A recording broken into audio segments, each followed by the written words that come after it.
that Angela is going to share on our principles. I'm Angie, I'm an addict. Angie. Yeah, I didn't realise you had to be 15 years clean. That's cool. Yeah, check. Just done that. And how mad that you just asked me at this time. I'm really great. So I literally just celebrated 15 years clean. Well done. It's insane. It's crazy. Yeah.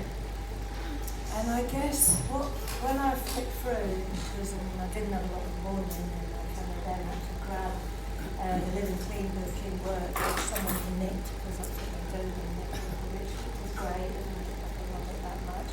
And so then I had to download it on a Kindle, and then it became like a big mission to read the chapter. And this was the one that stood out the headings that was given me. And I thought, because what it was I got when I was reading through it, and it's like, this is what I do in my life, is I'm one of these people that if I say it to you, it's because I do my best to do it myself. Do you know what I mean? And in my job, I have to say a lot of things to a lot of people about what might be good for them, or what, you know, another way of getting through. But there was another sentence in that. And it says that we don't feel our feelings because by now we've come to realise that we've felt every feeling. And that's it, isn't it? I've felt every feeling, and no matter the depth that those feelings have taken me to, those feelings have always changed. They're never permanent. And I think that's really important. That's what, for me, I needed. I needed that right back in the beginning. I needed to be able to go, yeah, do you know what?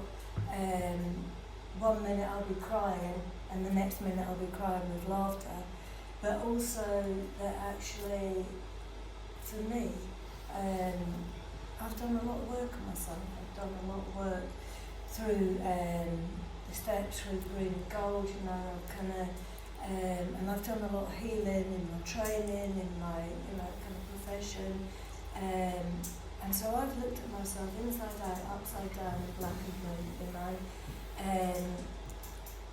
That doesn't mean I'm any kind of guru.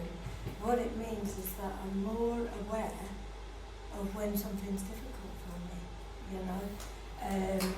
I'm more aware.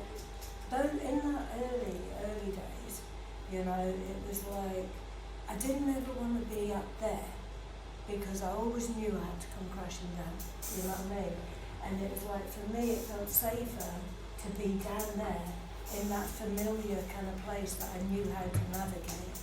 But actually, you know, when I picked up 15 the other day, and I just evaluated the day as I was sat in the meeting, and it was just really nice. It was really simple, no big fucking, you know. I mean, when I celebrated my 1 year, that went on for about a month, do you know what I mean? Because it's all about me, and we've got to go out, and we've got to do this, and, you know. But actually, now it was just, you know, I spent an hour with my husband in the morning, and I went into work, and we had a sports day at work, and so it meant that the three kind of parts of the organisation came together. And because I've been with this organisation for so long, I've worked with clients from each part of that. And it was like just really joyous to see people so broken, just having a fucking laugh, do you know what I mean? And not being afraid, not being, I mean, there were a couple that struggled and weren't able to stay the day, or it felt too overwhelming. And I know that feelings as well. And I know the feeling when I'm not afraid to just have a nice day, you know. And then we went for a curry afterwards, and it's like, do you know one of these like bog standard curry houses that you use all the time, but it's only when you sit in them and you think, yeah, it's fucking nice that. I forget to do that stuff for myself, you know. And so really simple, just having a nice curry and then going to the meeting, and it was the meeting that I had service in when I was literally just a few months clean, and walking back into that meeting and seeing half of the meeting a bit like tonight with all the people that were here when I was coming before. And it's so lovely, I love that, you know. And it made me just reflect and think, you know what, this is alright. This life is alright. The life that I've built and I've fucking worked hard to achieve is alright. And, you know, it goes on in the reading and it says, you know, about life on life terms and, you know, over the years, fucking life doesn't stop throwing you shit. It doesn't stop happening, you know, but my experience has been that when that happens, see, what I couldn't do at the beginning was the hardest feeling and the hardest emotion for me to kind of connect with and express was vulnerability, was to actually need something from someone. I'd become so self-contained and so dependent on myself, and I was so much in denial as well of what I needed for myself, you know. And I would just run around going, yeah, I'm alright. And as soon as I shut the door, I was fucking devastated. It was like everything in my life was trauma and pain and loneliness and despair and all that my using was at the end, you know. And yet those early years in recovery didn't feel so dissimilar in the moments when I won't cry with laughter, because it flings around, doesn't it, you know. But it's been about, and it still is a challenge for me. And that's what I liked about this reading, is my authentic self, yeah, is, as I say, that I won't say something to you if I'm not willing to try and do it myself. And the hardest area that I struggle with is when I'm not alright, is picking up the phone. Now I'll pick up the phone all day long and check in how you're doing, what's going on, you know, and sort everything out and do that. But, you know, I've had a lot of health stuff this year, and it took me being in hospital for the third time, you know, for one of my mates to ring me up and go, what the fuck? Why have I had to hear that you're in hospital again from your husband because he knows that you're not reaching out? And I'm like, yeah, but I'm so shit at this. And I am. You know, one of the reasons me and her are mates is because we both have fucking crazy lives and we're so shit at keeping up friendships. And that works for us because then we both don't have expectations of each other, and when we meet 3-4 times a year, it's like we only saw each other the other day. But there's still that part of me that thinks, oh, I ain't rung you and just checked in on you. How can I ring you and say, do you know what, this health stuff is really fucking scary and I've got no control over it, and the fact that I've got no control over it is my weakest place. You know, to be in any situation that I can't control something.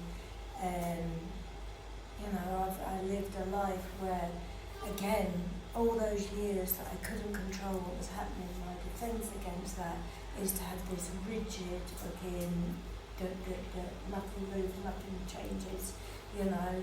And part of growing in this fellowship and on this journey was about actually allowing some of that to move and to sway and not be so regimental, you know.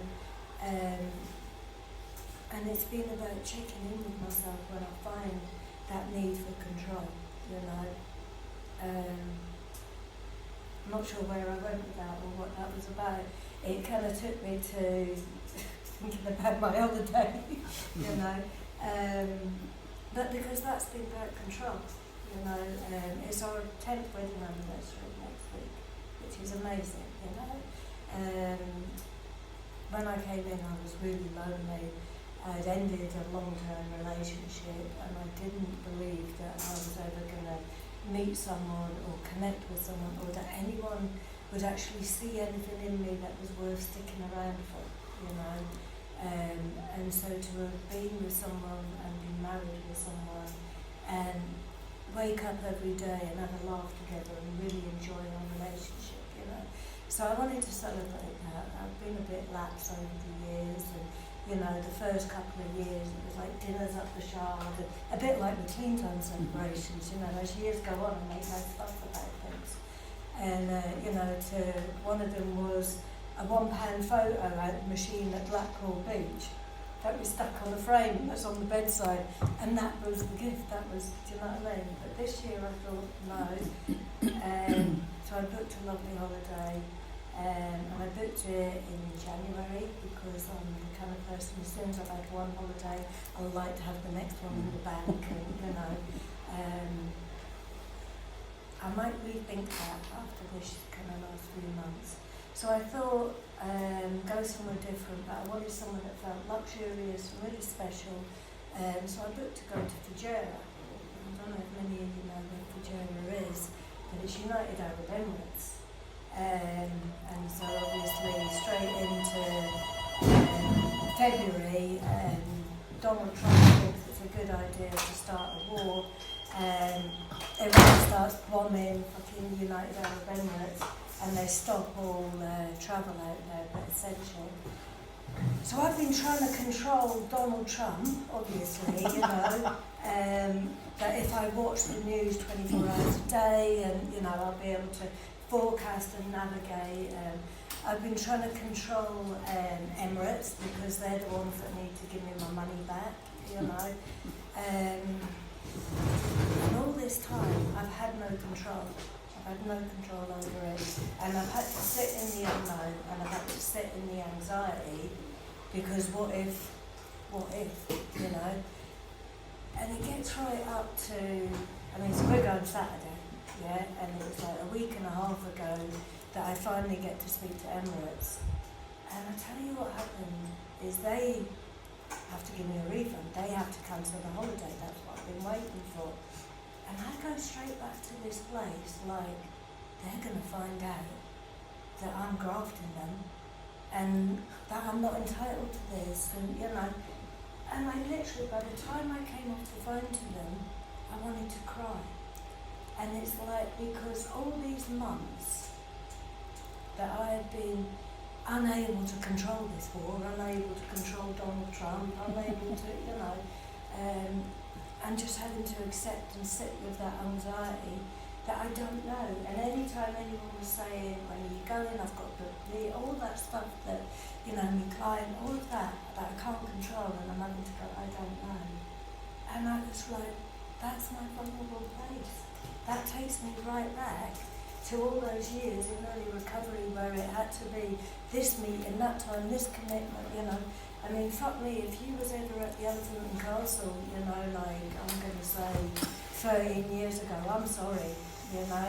And if you were there 14 years ago, I'm even sorrier, because it was like a dictatorship, you know. The meeting was run a certain way, and it was like the second meeting I went to when I got clean, and it had long-term recovery, and it had a set way of doing things. And I'm like, well, that works, so we cannot budge that. And so anyone that tried to do anything in that meeting, you know, it ain't happening. I will have you fucked off the committee. You know, I've literally launched a chair at someone across the meeting because they had the audacity, you know. It's like, fuck. But it comes from that place of fear. And it comes from, and I know that. I can connect that to that little kid that can't control all this shit that's happening, and I can connect that to the fear that actually this is what I've done since I've got clean, and that's kept me clean, and if that changes, what would happen, you know? And being able to trust that I have enough recovery, and I continue to do enough recovery, and how I do that, he said that how it evolves and how it changes over the time, you know, that's actually been a gift. You know what I mean? To allow that. These last 4 years, I mean, it's been 10 years I've been studying, but the last 4 years, and I thought it'd be a good idea to do a master's. And when I started to do it, it was following another qualification, and I was like, I didn't have no education, and I was going through all this shit that life had thrown at me. And I was working full time, I was going to 5 meetings a week, I had 5 sponsees, I was trying to get to Massings on my clean the house, doing my studying, and it was fucking mental. And yet somehow I managed to pass that course. And my tutor didn't believe in me, you know, she wanted me to defer. And I was like, no, because when I fail, at least I'll know what to do when I repeat. That was my belief system. So afterwards I was thinking, well, fuck me. If I did that, with all of that, what would it be like if I just quit work and I went and studied? And so I did that for about 10 months, and then I got offered a job. And I was like, okay, well that works because I can still study, it's only part-time, that takes away the stress of sick pays and annual leave from the holiday, because that's really important, you know. And I can balance that, and I can run my own business, and you know, all the things I started to do. And then I get a promotion, and so that fucking ups the hours again. And so now I'm working full-time, and I'm studying a master's, and I've still got 5 sponsees, and I'm still trying to get to 2 or 3 meetings a week now because it's had to drop down, you know what I mean? And it's been a mental couple of years. Yeah, it's been mental because I just got busier and busier and busier again. And I think that's why I got ill. I think that's why I got ill at the end of it last year, you know. But one thing that I learned, first of all, was the year before that when I collapsed and I ended up breaking one ankle and ligament damage on the other, and was literally floored and couldn't stand for 6 weeks. And it's like, sometimes my higher power does that, you know, like when I can't look after myself, he'll go, do you know what, there you go, not up. And that's what I've had to do. But this time when I got ill, and when I started asking for help and picking up the phone, and when I get in your time. Cool. Yeah, so this time, as I'm doing all these things, and I get better, you know, and after I've had this real heart-to-heart with my mate, who's going, you know, fucking hell, you never don't pick up the phone. Do you know what I mean? All the bollocking that I got, and then the next time phoning her up. And, you know, because the next time was really scary because I was like blue lighted into recess, and it's like, this shit ain't fun. It ain't funny, and again, it's got no control, and it's like, and I know that's when I'm vulnerable, and so I take some time off, and I go into uni, and I get some time off. I get some medical letters to support me, and you know, and I mean, it's mental. I don't know about your experiences and that, you know what I mean? But so I've been, for the last year, going, let me just get to the end of this master's and then I'm going to up my meetings. Let me just get to the end of this master's and then I'm going to do this. Let me just get, and then I'm going to change jobs. I'm going to do driving lessons. All these things I'm going to do when I get to the end of the master's, you know. But there was a point before the end of the master's, because you know, that's how it happens, and there was a position came up at work for a managerial role, and I was like, I can actually do that. And I applied for it, and I knew I wasn't going to get it, but that wasn't important bit. The reason I applied for it was I had to do it to tell myself that I could do it, and that I, you know, and all the reasons that I was turned down for it was my health. You know, I'd been off, I'd been unreliable, you know, and couldn't.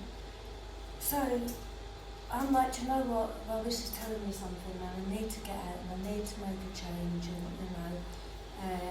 But let me just get to the end of the master, and literally the day before I submitted my final work, I got a phone call. And he said to me, what do you think about this? And I said, I don't know, let me have a think about it, I'll get back to you. And it was like, literally, I come off the phone and I was doing acupuncture with clients that morning, which I love. It's like, I'm always the first one to say, yes, I'll do acupuncture, because as soon as I put the pins in, it's like a mini break. I just get to sit there for 30, 40 minutes and just be. And there's no demands, no expectations, and I really kind of connect with myself and just let go of everything. And it's like, and I learned to do that for myself. I learned how to just, you know, soothe and recognise and take care of that for myself. And so I came out of there, and because I was praying at the same time, you know, and it just suddenly felt as if this weight had lifted off me. And so I made a phone call back and I said, do you know what, let's talk about this, because I think if we tweak a few things and, that could actually work. And so it meant that I do less hours, less days. And the great thing is my colleague, on the days that we're not open, he does like 6 clients a day. And I'm like, fuck that. I haven't took on a single extra client. And I've just kept those whole days carved out, and I have 4-day weekends, and I give myself that, I take annual leave, and my annual leave, apart from this trip, has been consisting on, actually, I'm off work, I'm on holiday, so that means you need to feed yourself. I'm not going anywhere, I'm off work, you need to feed yourself, you need to clean the house. You know what, this morning I don't even feel like having a shower. I'm just going to doss in my pyjamas till about 3 in the afternoon, and I'm on holiday. And so I take away all those expectations and all those critical voices that say, if I haven't cleaned your teeth this morning, you dirty cunt, you know what I mean? And it's like, so fucking what? I'm just chilling and I'm giving myself the space to do that. But not only am I giving myself the space, I'm communicating that need for that space as well. Do you know? So with this time off that I have now, I get to go and do nice little things, I did some pottery painting the other day. It's like, that's so fucking calming, and like, who knew? That's what this is about, this journey is about. It's about connecting with myself, it's about recognising what I need for myself, it's about nurturing myself. Because one thing I've come to learn, doing that masters was insane, but actually it was an amazing experience, because it really allowed me to become so much better at what I do, and I am fucking good at what I do, and I care about the guys that I do it with, and you know what I mean? And I give a lot of myself. See, when I was in that other place, it was frontline and it's chaos, and it's like, from the minute you walk in, there's just shit. You feel it, and the energy, and it's draining and it's exhausting. And this place I moved into now, and the great thing is I've come in and I'm fucking shit hot at manager and stuff. Who knew? I can schmooze the care managers like fucking they are, because I really listen and I take the time and I connect with them, and, you know what I mean? But I also connect with the clients, and they know that I care about them. And so I've completely turned around this shitty little basement that was filth. It was rotten, it was mean, it was unloved, and it was so abandoned. And I've really started to nurture not just myself, but the place that I'm working in, the place my clients are coming to, and then within that. And then that allows me to, I've got a friend in hospital at the moment, and to just go and be there with her. I've got another friend who's going through mental shit in her life. And I tell you what, some days I'm like, I recognise it. I recognise being in that world of chaos and attracting chaos, and but I'm able to just be there. And again, a bit like when I'm in acupuncture, just allow my calmness to be gifted to her in a way, and allow her to just slow down and have a moment, and all of that I say is, and I'll finish on this, it has to be authentic, If I say to you, it's okay to do this, it's okay to do this vulnerable, it's because I've been that vulnerable, because I've known how hard it is to be vulnerable, because I've walked those walks myself, and because I have those fights myself.